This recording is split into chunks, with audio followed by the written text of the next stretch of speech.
Hello বন্ধুরা, মৌসুমি কিচেনে আপনাদের জন্য আজকে একটা নতুন রেসিপি। সেই রেসিপিটার নাম হচ্ছে পাঁচমিশালি তরকারির রেসিপি। পাঁচমিশালি তরকারির মধ্যে কী কী আছে? কাঁঠালের বিচি, পেঁপে, ঝিঙে, ডাঁটা, আলু, পটল, বরবটি এই দিয়ে পাঁচমিশালি তরকারি হবে। তার জন্য কী কী লাগছে? আদা, জিরে আর লঙ্কা, তার মধ্যে ছোলা, ফোড়নের জন্য তেজপাতা আর পাঁচফোড়ন, জল, সাদা তেল, হলুদ, লবণ, চিনি।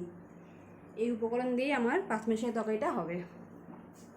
কড়াইটা গরম হয়ে গেছে, আমি সাদা তেলটা দিয়ে দিচ্ছি।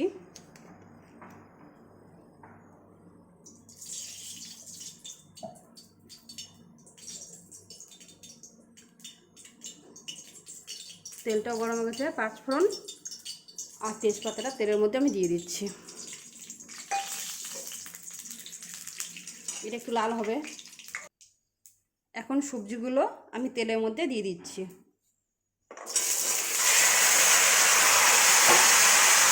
সবজিগুলো একটু ভেজে নিতে হবে।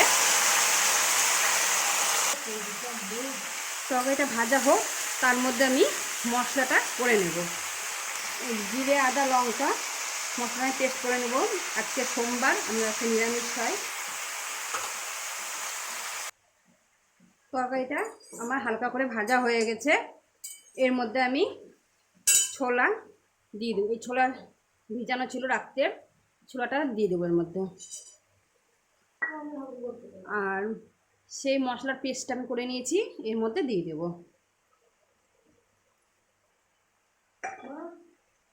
আর লবণ, হলুদ, চিনি পরিমাণ মতো এর মধ্যে আমি দিয়ে দিচ্ছি। এটা ভালো করে কষে নিতে হবে। দেখুন তরকারিটা কষানো হয়ে গেছে। এবার আমি জলটা দিয়ে দেবো পরিমাণ মতন। তরকারিটা কষতে কষতে অনেকটা সেদ্ধই হয়ে গেছে। ছোলা দিয়ে তরকারি করলে খুব ভালো লাগে, ছোলা, কাঁঠালের বিচি। এবার আমি জল দিয়ে দেবো।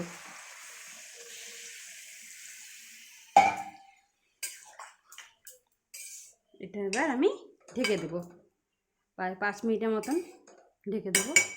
এটাতে সেদ্ধ হয়ে যাবে তরকারিটা। দেখি এবার তরকারিটা কতটা হয়েছে। তরকারিটা ভাই হয়েই গেছে আমার।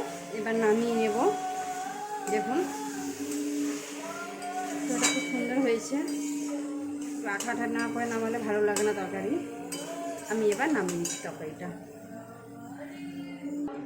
আমার পাঁচ মিশানো তরকারি রেডি। দেখুন আমি নিয়েছি। তরকারি দেখতে কত সুন্দর হয়েছে।